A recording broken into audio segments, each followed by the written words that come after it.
اللہ وبرکاتہ۔ الحمد للہ نحمده ونستعینه ونستغفره ونؤمن به ونتوکل علیہ ونعوذ باللہ من شرور انفسنا ومن سیئات اعمالنا من يهده اللہ فلا مضل له ومن يضلله فلا هادی له ونشهد ان لا الہ الا اللہ وحدہ لا شریک له ونشهد ان سیدنا محمدا عبدہ ورسولہ۔ اما بعد، قال اللہ تبارک وتعالی فی القرآن المجید والفرقان الحمید، اعوذ باللہ من الشیطان الرجیم، بسم اللہ الرحمن الرحیم۔ انا نحن نزلنا الذکر وانا له لحافظون، آمنت باللہ صدق اللہ العظیم۔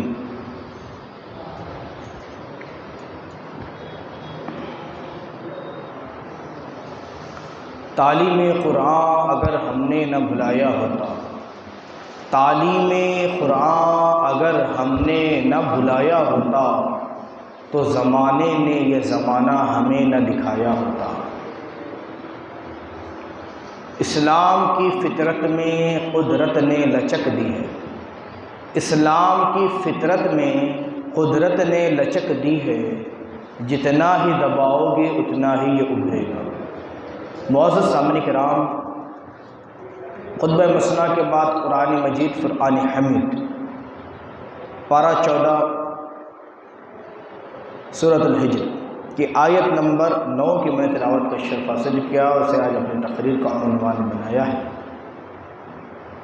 اللہ عز و جل قرآن مجید فرقان حمید میں ارشاد فرماتا ہے، انا نحن نزلنا الذکر وانا له لحافظون، بے شک ہم نے اتارا ہے یہ قرآن اور بے شک ہم خود اس کے نگہبان ہیں۔ گنبد خضرا میں آرام فرمانے والے آقا ساری کائنات کی رحمت، فخر موجودات، محسن انسانی، حضور احمد مجتبی جناب محمد مصطفیٰ صلی اللہ علیہ وسلم کی مقدس بارگاہ میں سب سے پہلے ایک مرتبہ مبارکہ پڑھنے کے ساتھ حاصل کریں۔ پڑھی باواز بلند شریف، اللہم صلی علی سیدنا محمد وعلی آل سیدنا محمد مبارک وسلم، صلو علیہ صلاۃ و سلام علیک یا رسول اللہ صلی اللہ تعالی علیہ وسلم۔ معزز سامعین کرام، آج کے اس پرفتن دور میں جگہ جگہ قرآن مجید کی بے حرمتی کی جا رہی ہے اور مسلمان سراپا احتجاج بنے ہوئے ہیں۔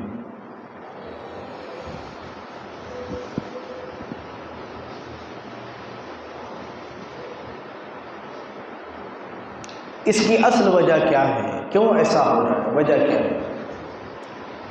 وجوہات کئی ساری ہو سکتی ہیں، جن میں سے کچھ وجہیں جو ہمیں سمجھنے کی ضرورت ہے وہ یہ ہے کہ سب سے اہم چیز تو یہ کہ دوسری قوم مسلم کو جانچنا چاہتی ہیں، پرکھنا چاہتی ہیں، دیکھنا چاہتی ہیں کہ یہ کبھی ناموس رسالت پر حملہ کر کے ہمیں چیک کر، کبھی قرآن مجید پر حملہ کر کے ہمیں چیک کر، کبھی اسلام کی ناموس پر یہ حملہ کر کے ہمیں چیک کرتی ہیں کہ یہ قوم مسلم زندہ اور بیدار ہے یا مر چکی۔ تو معزز سامعین کرام، تو یقیناً ہمیں اپنی بیداری اور اپنے زندہ ہونے کا ثبوت دینا یہ لازم ہے۔ تو ہم اپنے زندہ ہونے اور بیدار ہونے کا ثبوت آخر کیسے دیں؟ کیا کریں؟ یہ ہمارے لیے سب سے اہم چیز ہے، سب سے اہم مسئلہ ہے۔ اور آج یہ جو حملے ہو رہے ہیں اس کی وجوہات میں سے ایک وجہ یہ بھی ہے کہ غیر قوم ہمیں دیکھ رہی ہے کہ ہم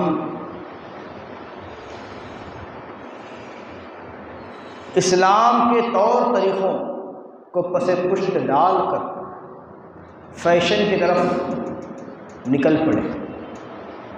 ہم دوسری قوموں کے نقش قدم پر چلنا آج فخر محسوس کر رہے ہیں، باعث عزت محسوس کر رہے ہیں، اور آج ہم اسلامی تعلیمات سے دور، آج ہم قرآنی تعلیمات سے دور، آج ہم مسجدوں سے دور، آج ہم مدارس اسلامیہ سے دور، آج ہم دینی تربیت گاہوں سے دور ہیں، کہ جس کا نتیجہ یہ ہے کہ ہمیں اسلام کے بارے میں، ہمیں دین کے بارے میں، ہمیں قرآن کے بارے میں، ہمیں پیغمبر اسلام کے بارے میں، اور ہمیں خود رب تبارک و تعالیٰ کے بارے میں صحیح طریقے سے نہیں مانا۔ تو معزز سامعین کرام، تو ضرورت اس بات کی ہے کہ قوم مسلم بیدار ہو۔ بیدار کیسے ہوگا؟ بیدار اسے ہونا پڑے گا۔ کیسے بیدار ہو گیا؟ تو اس کا آسان طریقہ ہی یہی ہے کہ جن جن چیزوں کو ہم نے چھوڑ دیا ہے، جسے اپنے پس پشت ڈال دیا ہے، ان چیزوں کو پھر سے اختیار کرنا پڑے گا، ان چیزوں کو اپنانا پڑے گا۔ آج ہم اسلامی طور طریقے کو چھوڑ کر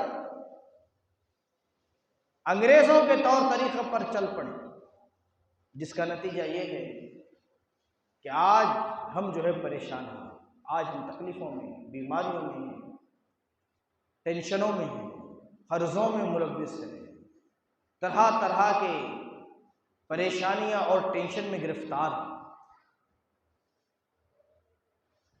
تو جب تک ہم اس قوم کی پیروی کریں گے کہ جس قوم نے کبھی بھی دشمنی میں کوئی کسر باقی نہیں کی، تو ہمارا حال تو یہی ہونا ہے، ہمارا انجام تو یہی ہونا ہے، ہماری کیفیات تو یہی ہونی ہے۔ تو معزز سامعین کرام، ضرورت اس بات کی ہے کہ ہم آج اپنے اندر انقلاب پیدا کریں، آج ہم اور فکر کریں۔ آج لوگ دین کو لے کر بہت زیادہ کنفیوز، بہت زیادہ پریشان۔ آج لوگ یہ سمجھ بیٹھے ہیں کہ دین کا مطلب یہ ہے کہ بس دین کی تعلیم سیکھے اور مسجد کو پکڑ کر بیٹھ لے، بس یہی دینداری۔ نہیں، اس کا نام دینداری نہیں ہے۔ ہمارے لیے لازم ہے کہ نبی کریم صلی اللہ علیہ وسلم کے اسوہ حسنہ کو سیکھیں، آقا کریم صلی اللہ علیہ وسلم کے نقش قدم پر چلنے کی کوشش کریں، نبی مکرم صلی اللہ علیہ وسلم کی سیرت مبارکہ کا مطالعہ کریں، ہم سوچیں اور سمجھیں، فکر کریں، غور کریں، دیکھیں کہ ہمارے نبی مکرم صلی اللہ علیہ وسلم نے کس طریقے سے اپنی زندگی گزاری۔ آقا کریم صلی اللہ علیہ وسلم نے تجارت بھی فرمائی، آقا کریم صلی اللہ علیہ وسلم نے لوگوں کی مدد بھی کی، آقا کریم صلی اللہ علیہ وسلم نے اپنے گھر کے کام کاج بھی انجام دیے، نبی کریم صلی اللہ علیہ وسلم نے احکامات الہیہ پر خود بھی عمل کیا، اپنوں کو بھی عمل کیا، لوگوں کو بھی عمل کیا، لوگوں تک دین بھی پہنچا، تمام کام، لوگوں کے علاج بھی فرمائے، لوگوں کی ضرورتوں کو بھی پوری کی، تجارت بھی کی، بیوی کو بھی دیکھا، بچوں کو بھی دیکھا، پڑوسیوں کا بھی خیال کیا، دوست و احباب کا بھی خیال کیا، پوری امت کو تعلیم و تربیت بھی کی، تمام کام انجام۔ غور تو کر کے دیکھیں، آج ہم قسم قسم کے شعبے بنا کر بٹ گئے۔ ہم نے یہ سمجھا کہ جو دین کی 4 کتابیں پڑھے بس وہ مولانا ہے، اس کی زندگی کے حل ہے کہ وہ جو ہے بس اسی حلیے، اسی لباس میں رہے، اس کے علاوہ جو دوسرے ہیں وہ اب کئی طبقات میں بٹ جائیں، بعض جو ہے دوسرے کام کاج میں لگ جائیں، بعض کاروبار میں لگ جائیں، بعض ڈگریاں حاصل کریں تو انجینئر، ڈاکٹر وغیرہ بن جائیں، بعض کوٹ پینٹ پہننے والے بن جائیں، بعض شرٹ پینٹ پہننے والے بن جائیں، بعض جینس پینٹ ٹی شرٹ پہننے والے بن جائیں، بعض یہ کپڑے پہننے، یہ حلیے والے بن جائیں، سب الگ۔ یہ غلط ہے، یہ غلط سوچ ہے۔ تعلیم دین کے ساتھ ساتھ ہر قسم کی تعلیم حاصل کی جا سکتی،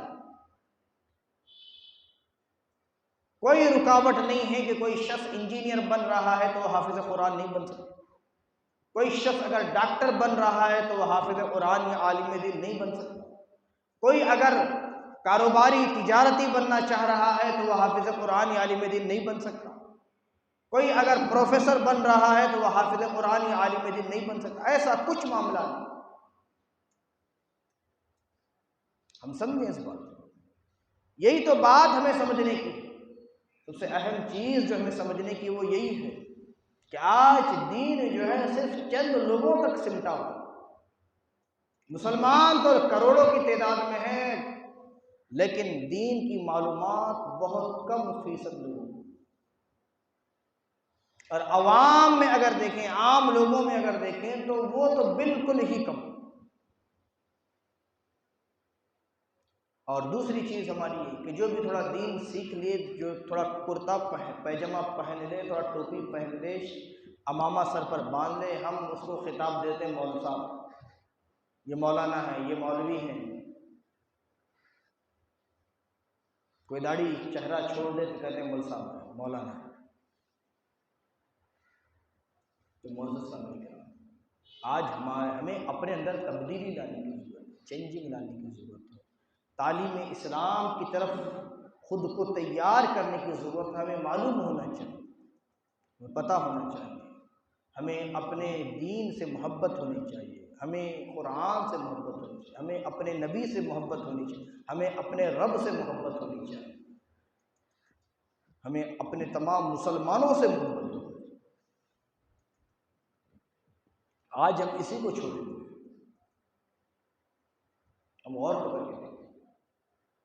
ابھی کچھ بیداری لوگوں میں آئی ہے، تو آج انگلش میڈیم اسکول کے ساتھ ساتھ عربی تعلیمات بھی اس میں موجود ہیں، دینی تعلیمات بھی اس میں موجود ہیں، لیکن پھر بھی ہمارے جو ہائی فائی سوسائٹی، جو بڑے مالدار لوگ ہیں، وہ یہ سمجھتے ہیں کہ نہیں، ہمارے بچوں کو بس ہمیں پیور انگریزی جہاں ہے وہیں پر ڈالنا ہے، ہمیں ڈاکٹر بنانا ہے، ہمیں انجینئر بنانا ہے۔ دین لے کے کیا کرنا ہے؟ کیا ہوگا اس سے؟ کیا کمائے گا میرا بیٹا؟ کیا کھائے گا؟ میری کیا عزت رہے گی؟ میری کیا قدر رہے گی؟ خدا کی قسم، عزتیں اور قدریں تمام کی تمام شروعات ان کی اس وقت ہوتی ہے جب تعلیم دین،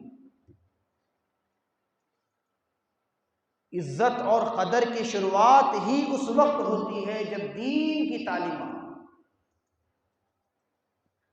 اور ہم نے تعلیمات دین کو یہ سمجھ رکھا ہے کہ یہ ہماری ترقی کی رکاوٹ معذ، اور ہم نے جس ترقی کو سمجھا وہ ترقی کا ہمارے نزدیک صرف معاملہ اور اس کی حد یہ ہے کہ دنیا میں وہ 4 پیسے کمانے والا بن جائے، تھوڑا مال اس کے پاس آ جائے، بس ہی کامیابی۔ اس کا بھی نام کوئی ترقی اور کامیابی؟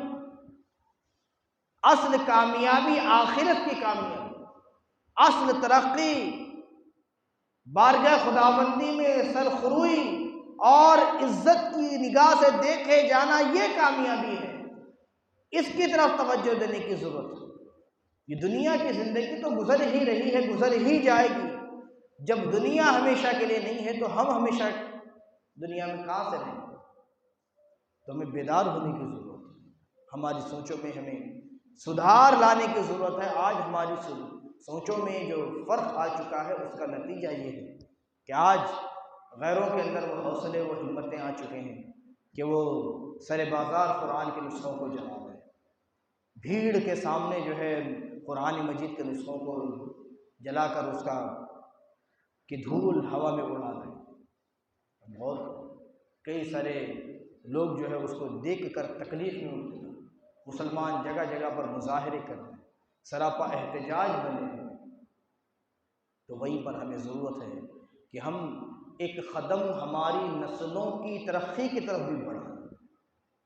کتنے لوگ ہیں جو آج میرے اس بیان کو سننے کے بعد یہ ارادہ کریں، پکا ارادہ کریں کہ میں جو ہے اپنے اللہ عز و جل نے جو ہے مجھے بیٹے دیے ہیں، 4 بیٹے دیے ہیں، 3 دیے ہیں، 2 دیے ہیں، 1 بھی دیا ہے تو میں اسے حافظ قرآن ہوں۔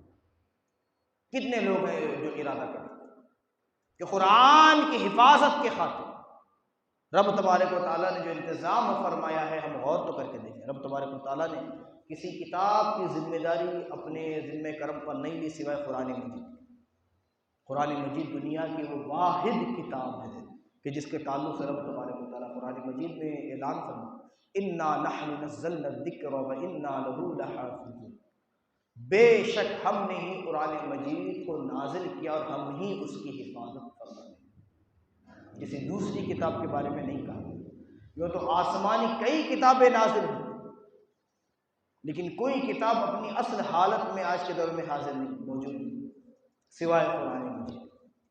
اللہ عز و جل نے ایسا انتظام فرمایا کہ مسلمان قوم کا بچہ بچہ حافظ خدا، کئی آپ کو ایسے حافظ ملتے ہیں، لیکن آج پھر کمی واقع ہو رہی ہے۔ آج ہماری توجہات ہٹنے کی وجہ سے پھر کمیاں واقع ہو رہی ہیں، پھر حافظ قرآن کی تعداد میں کمی آ رہی ہے۔ تو ہم قوم مسلم کو بیدار ہونے کی ضرورت ہے۔ آج ہم نے خود اپنا معیار گھٹایا ہے، گرایا ہے۔ آج ہم نے اپنے علماء کی قدر کو کم کیا ہے، جس کا نتیجہ یہ ہے کہ آج ایسے دن ہمیں دیکھنے کو پڑے۔ ورنہ تو ہمارے بزرگان دین کو دیکھیں تو ہمیں پتہ چلتا کہ حضرت عمر بن عبد العزیز رحمۃ اللہ تعالیٰ علیہ نے اپنے دور حاضر، اپنے دور میں جب وہ بادشاہ وقت تھے تو انہوں نے گورنر کے اور ایک عالم دین امام کی تنخواہ ایک رکھی۔ گورنر کیوں کہتے ہیں معلوم؟ گورنر کہتے ہیں پورے ایک صوبے کا جو سی ایم ہوتا ہے۔ اب اندازہ لگائیں کیسے انہوں نے قدر بڑھائی تھی، علماء کیسی قدر بڑھائی تھی۔ سی ایم کو جتنی، گورنر کو جتنی، حاکم کو تنخواہ ملے گی اتنی ہی تنخواہ ایک مسجد کے امام کو، عالم کو ملے گی۔ ہم اور آج جو قوم میں سوچ کی کمی آئی ہے وہ اسی وجہ سے آئی۔ کس وجہ سے آئی؟ لوگوں کے ذہن میں یہ ہے کہ میرا بیٹا اگر عالم دین بنے گا، حافظ قرآن بنے گا، مسجد میں امام بنے گا تو اس کو تنخواہ کیا ملے گی؟ وہی 5 سے 10 ہزار تنخواہ ملے گی۔ کہاں سے اس کا گھر چلے گا؟ کیسے وہ زندگی گزارے گا؟ کیا ضرورت ہے پھر عالم بنانے کی، حافظ بنانے کی؟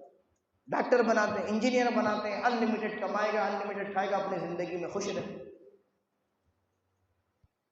یہ علماء کی قدر کس نے گھٹائی؟ کس نے کم کی؟ ہم نے ہی کیا، قوم مسلم ہی نے کیا ہے، اپنے علماء کو کی قدر کو گھٹایا۔ کس نے گھٹایا؟ پھر ہم ہی جو ہے دین کو اتنا دور کرنا، خود سے اتنا دور کر رہے ہیں جس کی کوئی انتہا نہیں۔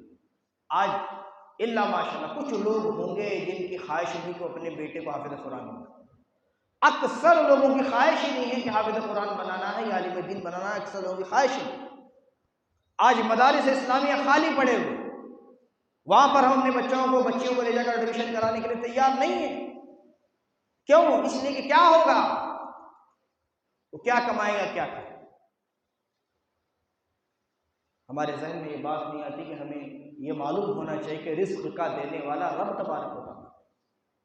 اللہ نے کسی مخلوق کو، کسی جاندار کو دنیا میں بعد میں بھیجا، پہلے اس کا رزق نازل کیا، پہلے اس کا رزق دنیا میں آیا، پھر وہ شخص دنیا میں آیا۔ اور جب اس کا رزق دنیا سے ختم ہو جاتا، اللہ عز و جل اسے موت دے دیتا ہے، اسے کسی دوسرے کے بھروسے پہ رکھتا ہی نہیں، اس کا وہ طریقہ ہی نہیں، اس کی سنت ہی یہی ہے۔ قرآن مجید میں اس نے بالکل کھلے الفاظ میں اعلان فرما دیا۔ آپ غور سے سنیں اس آیت کریمہ کو، میں آپ کے سامنے تلاوت کروں۔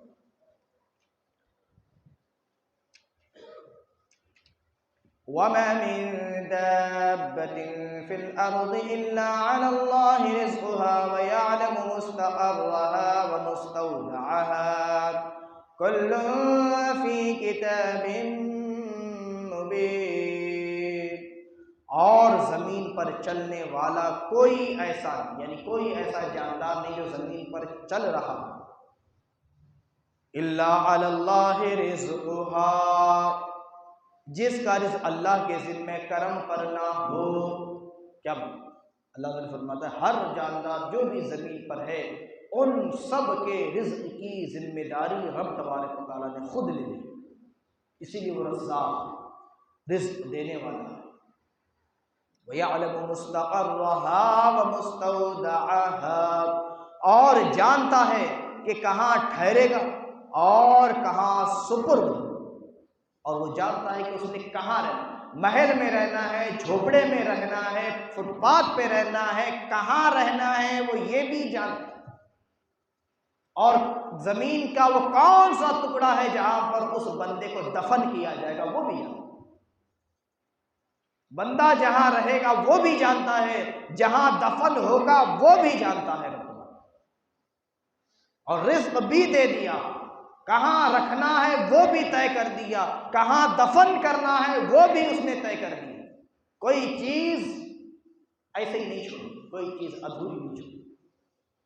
وقت آگے فرماتا کلو فی کتاب مبین، سب کچھ ایک صاف بیان کرنے والی کتاب ہے، صاف بیان کرنے والی کتاب۔ یہ کون سی کتاب؟ قرآن مجید۔ کون سی کتاب؟ قرآن مجید۔ آج ہم قرآن مجید سے دور بھاگتے ہیں۔ کہاں بھاگ کرتے ہیں؟ ڈاکٹر اقبال نے کہا نہ سنبھلو گے تو مٹ جاؤ گے اے ہندی مسلمان، نہ سنبھلو گے تو مٹ جاؤ گے اے ہندی مسلمانوں، تمہاری داستان بھی نہ ہوگی داستان۔ جو قوم اپنے ماضی کو بھول جاتی ہے، جو قوم اپنی اصل کو بھول جاتی ہے، وہ صفحے ہستی سے مٹا دی جاتی، ختم کر دی۔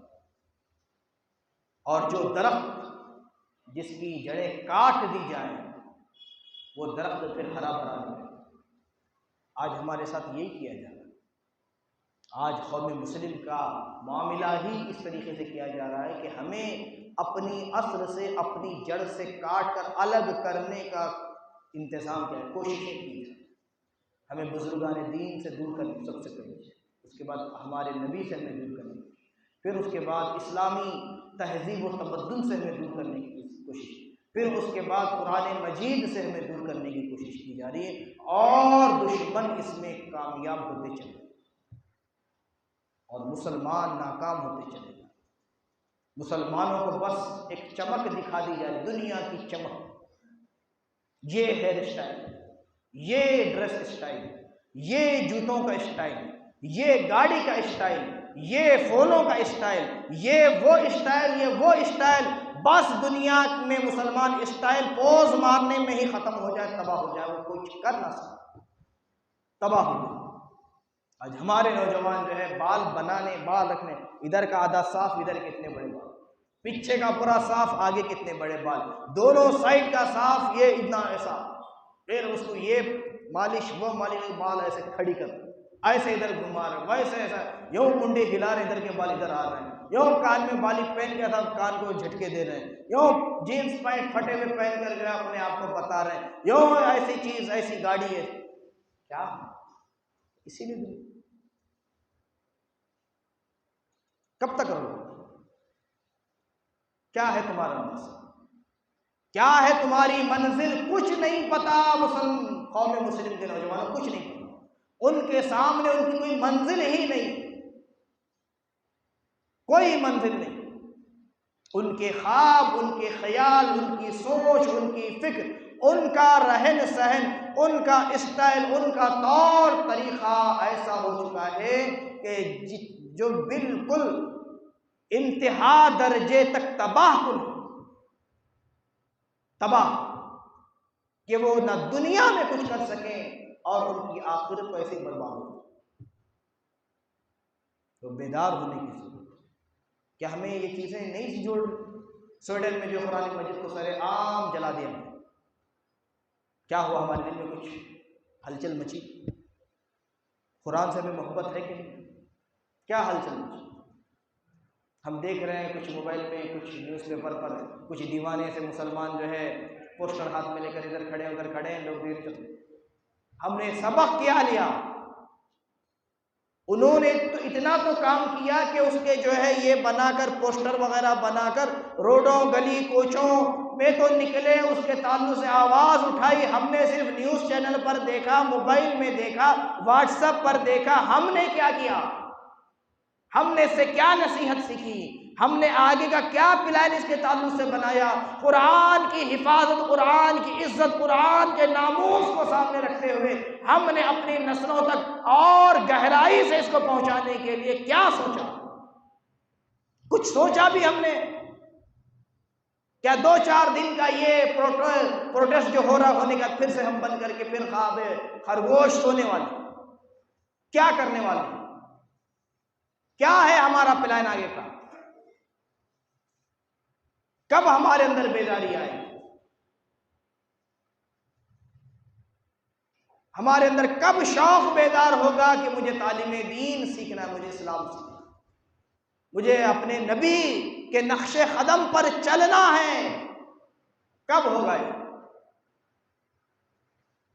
آخر کب اور کیسے؟ یہ ہم کب سوچیں؟ یہ آج موقع کیا نہیں ہے سوچنے؟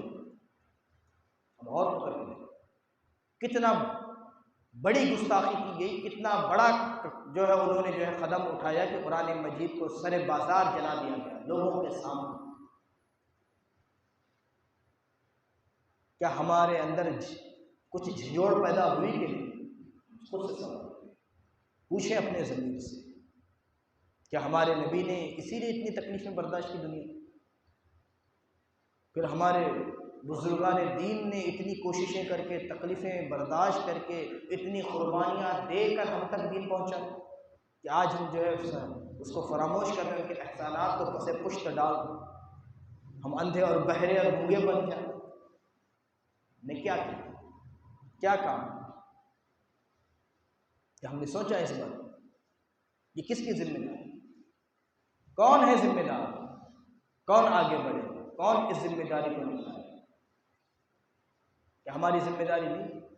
رب تبارک و تعالیٰ نے قرآن مجید میں تو سب کے لیے ذمہ داری ہے۔ اللہ ذو فرماتا ہے کنتم خیر امۃ اخرجت للناس تأمرون بالمعروف وتنہون عن المنکر وتؤمنون باللہ۔ اللہ سے تو ہماری صفت کچھ الگ ہی بیان ہے، آج ہم کچھ الگ ہو بیٹھے۔ رب تبارک و تعالیٰ نے فرمایا تم بہترین امت جتنی بھی آج تک لوگوں میں نکلی ان تمام امتوں میں سب سے بہترین امت تم ہو۔ اللہ نے تو ہمیں اس کا صحرا پہنایا، بہترین امت کا خطاب اس امت کو دیا۔ کس لیے؟ اخرجت للناس تأمرون بالمعروف وتنہون عن المنکر وتؤمنون باللہ۔ تین خوبیاں، ایک پہلی خوبی بیان کی گئی کہ تم برائی کو روکنے والے ہو، دوسرا بتایا گیا کہ تم بھلائی کا حکم دینے والے ہو، تیسرا یہ بتایا گیا کہ تم اللہ پر ایمان لانے والے ہو۔ یہ تین خوبیاں تمہارے اندر ہیں جس کی وجہ سے تم سب سے بہترین ہو۔ آج ہماری یہ تین خوبیوں کو ہی ختم کر دیا جائے۔ وہ تین خوبیاں ہمارے اندر کب پیدا؟ رب تبارک و تعالیٰ سب کی یہ ذمہ داری، صرف مسجد کے امام کی ذمہ داری نہیں دی، کسی ایک عالم کی یہ ذمہ داری نہیں دی، کسی ایک مولوی کی ذمہ داری نہیں دی، کسی ایک حافظ قرآن کی ذمہ داری نہیں دی، بلکہ پوری امت کی یہ ذمہ داری۔ اور اس کی کئی فضیلتیں بیان۔ جس خاندان میں ایک حافظ قرآن بنے اللہ عز و جل اس خاندان کے 7 ایسے لوگوں کی بخشش فرما دیتا ہے جن پر ان کے گناہوں کی وجہ سے جہنم واجب ہو چکا۔ پھر کہا گیا ان کے والدین کو بروز محشر جنت کا جو ہے تاج پہنایا جائے گا، قناعتوں سے انہیں نوازا جائے گا۔ ایسا وہ تاج ہوگا جس کی روشنی چاند و سورج سے زیادہ ہو۔ پھر خود حافظ قرآن کے لیے رب تبارک و تعالیٰ کی طرف سے اللہ کے رسول صلی اللہ علیہ وسلم ارشاد فرماتے ہیں کہ رب تبارک و تعالیٰ بروز محشر اس حافظ قرآن سے مخاطب ہو کر کہے گا تو دنیا میں میرے کلام کو پڑھا کرتا تھا، آج میرے سامنے پڑھا، جتنی آیتیں تو تلاوت کرے گا اتنے تیرے درجات کو بلند کرے گا میدان محشر۔ غور تو کرتے ہیں کتنی فضیلت ہے۔ قرآن مجید وہ کتاب جسے لاکھوں بار پڑھو پھر پڑھو تو وہی مزہ، وہی ثواب ہے، وہی نیکیاں ہیں، وہی یہ علم کا خزانہ ہے کہ علم میں اضافہ ہی ہوتا جائے گا۔ کوئی ہے دنیا کی ایسی کتاب کہ جسے کوئی شخص 2-4 بار پڑھنے کے بعد پھر ہمت کرے کہ پڑھنے کہ انٹرسٹ آئے گا اس میں؟ کوئی کتاب نہیں، صرف اور صرف قرآن مجید یہ واحد کتاب جسے لاکھوں بار پڑھنے کے بعد بھی جب کھولا جائے پھر وہی مزہ ہے، پھر وہی حسن ہے، پھر وہی لطافت ہے، پھر وہی جو ہے اس کی برکتیں ہیں، پھر وہی رحمتیں ہیں، پھر وہی شفا ہمیں مل رہی ہے، پھر وہی نیکیاں ہمیں مل رہی ہیں۔ ہر حرف کے بدلے حدیث مبارکہ میں ملیں 10 نیکیاں۔ اور اللہ کے رسول فرماتے ہیں کہ میں یہ نہیں کہتا کہ الف لام میم یہ ایک جملہ ایک حرف، بلکہ الف الگ حرف ہے، لام الگ حرف ہے، میم الگ ہے، اور ہر حرف پر 10 نیکیاں۔ اور تو ہم سمجھیں اس کو۔ آج لوگ یہ سمجھتے ہیں کہ ڈاکٹر بن گئے تو بہت بڑی ڈگری، بہت بڑی کامیابی، لیکن خدا کی قسم نہ وہ قبر میں کام میں آئے گی، نہ وہ محشر کے دن کام میں آئے گی، نہ اس کے ذریعے سے کوئی جنت میں جائے۔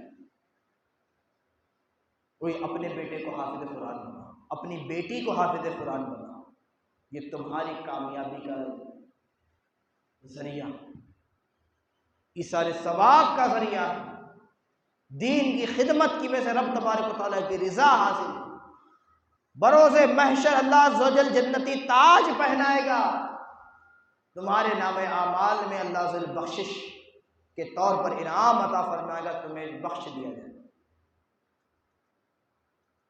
تم خبر میں پہنچو گے، تمہاری اولاد اگر دنیا میں خدا کے پاک کلام کی تلاوت کر رہی ہوگی تو رب تبارک و تعالیٰ کی کو حیا آئے گی کہ میرا بندہ جس پر میں عذاب نازل فرمایا ہوا ہوں، میں نے اس کے اوپر عذاب مسلط کر رکھا ہے، اس کی اولاد میرا ذکر کر رہی، میرا نام پڑھ رہی، میرے مقدس کلام کی تلاوت کر رہی، رب تبارک و تعالیٰ عذاب کو روک دے۔ کئی ایسے واقعات ہیں جو آپ کو آج تک سنائے جا چکے ہیں اور آپ سنتے چلے۔ حضرت امام حسن بصری رضی اللہ عنہ کے تعلق سے ایک روایت ملتی جو مکاشف العلوم میں موجود ہے۔ آپ فرماتے ہیں کہ ایک جگہ سے میرا گزر ہوا، تو جب وہاں سے گزر ہونے لگا تو دیکھا کہ چند قبریں ہیں، اس میں ایک قبر میں بڑا نہایت سخت عذاب ہے۔ کہتے ہیں کہ جب میں واپس وہاں سے گزرا تو دیکھتا ہوں کہ اب کیفیت بالکل بدل چکی، جس قبر میں خطرناک طریقے کا عذاب ہو رہا تھا اب وہاں پر معاملہ بالکل تبدیل ہے، صرف تھوڑے سے وقت کی بات ہے، بارگاہ خداوندی میں التجا کرتے، ہاتھ اٹھاتے ہیں، پوچھتے ہیں پروردگار یہ کیا بات ہے؟ دعا کیے گھر کو چلے، خواب دیکھے، خواب میں انہیں بتایا جاتا ہے یقیناً میرا وہ بندہ جس پر عذاب ہو رہا تھا بڑا گنہگار تھا، بڑا گنہگار تھا، بہت گناہ کرتا تھا، اور اس کی موت ہوئی، لیکن موت سے پہلے اس نے اپنی بیوی سے جو امید سے تھی، اور وہ بچہ پیدا ہونے کے دن قریب تھے، تو اس نے وصیت کی، بیوی کو نصیحت کی، کہا کہ جب میرا بچہ پڑھنے کے قابل ہو جائے تو اسے مدرسے میں لے جا کر ڈال دینا اور اسے حافظ قرآن کرنا۔ اسے کیا کرنا؟ حافظ قرآن۔ جس دن تم اس کی قبر سے گزرے تھے وہ مسلسل عذاب میں گرفتار تھا، جب تمہاری پھر واپس وہاں سے گزر ہوئی، وہاں سے گزرے تو اس کی کیفیت بدلنے کا سبب یہ تھا کہ آج وہ بچہ اس قابل ہوا کہ اسے دارالعلوم میں داخلہ دلایا گیا، اور آج پہلی دفعہ اس نے بسم اللہ شریف پڑھی۔ جب اس نے دنیا میں بسم اللہ شریف پڑھی تو مجھے رب ہونے کی وجہ سے شرم اور حیا آئی کہ میں اس بندے کو عذاب دوں جس کا بیٹا میرا نام ذکر کر رہا ہے۔ اس کے بیٹے کا میرا نام پڑھنا تھا کہ میں نے فرشتوں کو حکم دیا کہ فرشتوں اس پر سے عذاب کو اٹھا دو اور اسے جنتی لباس پہناؤ اور اس کے قبر میں جنت کی طرف کھڑکی کھولو۔ بہت تو بڑی، ہم کیا کریں؟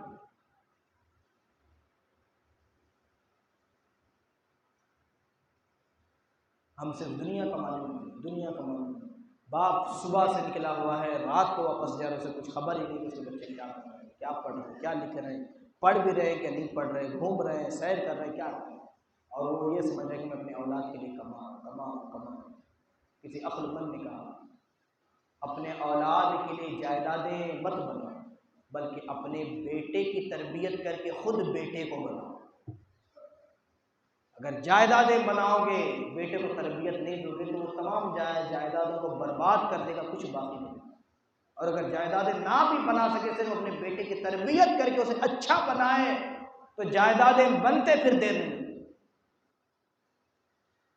تو ہمارے لیے ضروری ہے کہ ہم اپنے اولاد کی اچھی تربیت، اور اچھی تربیت کا اہم حصہ تعلیم دین کی تعلیم، قرآن کی تعلیم۔ یہی وہ تعلیمات ہیں جو انسان کے اندر انسانیت کو پیدا کرتی۔ صرف انسان ہونا یہ ناکافی ہے، صرف 2 پیر 2 ہاتھ 1 سر اور یہ پورا وجود، دو آنکھیں، دو کان اور ناک کے ساتھ جو انسان نظر آ رہا ہے، اگر اس کے اندر اخلاق نہیں ہے، کردار نہیں ہے، انسانیت نہیں ہے، تو یہ انسان نہیں ہے، یہ چلتا پھرتا یہ جانور سے بدتر اور ذلیل تر مخلوق۔ اس بات کو یاد رکھیں۔ اور انسانیت یہ دینی تعلیم میں موجود ہے، اخلاق دینی تعلیم میں موجود ہے، کردار یہ دینی تعلیم میں موجود ہے۔ تو اپنے بچوں کے اندر اخلاق، کردار اور انسانیت اگر ہمیں پیدا کرنا ہے تو ضرورت ہے کہ ہم جو اپنے بچوں کو تعلیم اسلام سے آراستہ کریں، انہیں سجائیں، انہیں سنواریں، انہیں جو ہے سمجھائیں، انہیں سکھائیں۔ یہ ہماری ذمہ داریوں میں سے اہم ترین ذمہ داری۔ جب یہ محبتیں، یہ طریقے، یہ طور طریقے ہم اپنائیں گے، اپنے بچوں کو دین کے قریب کریں گے، تو پھر ہماری جو پوری قوم ہوگی، سب مل کر کوشش کریں گے تو پوری کی پوری قوم زندہ اور بیدار ہوگی۔ ورنہ پھر معاملے یہ ہیں کہ یہ ہمیں چیک کر رہے ہیں، اور غیر قوم میں چیک کر رہی ہے کہ مسلمان قوم یہ زندہ اور بیدار ہے کہ مر چکی۔ کبھی ناموس رسالت پر حملہ، کبھی اسلام پر حملہ، کبھی قرآن پر حملہ ہو رہا ہے، مساجد پر حملہ ہو رہا ہے، مدارس پر حملہ ہو رہا ہے، اور ہم کیا کریں؟ تو معزز سامعین کرام، پوری قوم کی ذمہ داری ہے کہ خود کو بیدار کریں، پوری قوم کو بیدار کریں، دینی تعلیم کو عام کرنے کی طرف توجہ دیں۔ آج لوگ دوسروں کو خراب کرنے کے کوششوں میں، سازشوں میں لگے، اگر وہی کام وہ دین کی خدمت کے لیے سوچ اور پلان کرنا شروع کر دے تو دین اور مسلمان کہاں سے کہاں نہ پہنچ جائے۔ آج کمیٹیاں بنی ہوئی ہیں، وہ امام کو نکالنے، امام کو رکھنے، امام کو بدلنے، یہ کرنے وہ کرنے مصروف۔ ان کے لیے ایک پیغام ہے کہ وہ دین کی اچھائی کیسے ہوگی، فائدہ کیسے مسلمان کو پہنچے گا، قوم مسلم کی طرف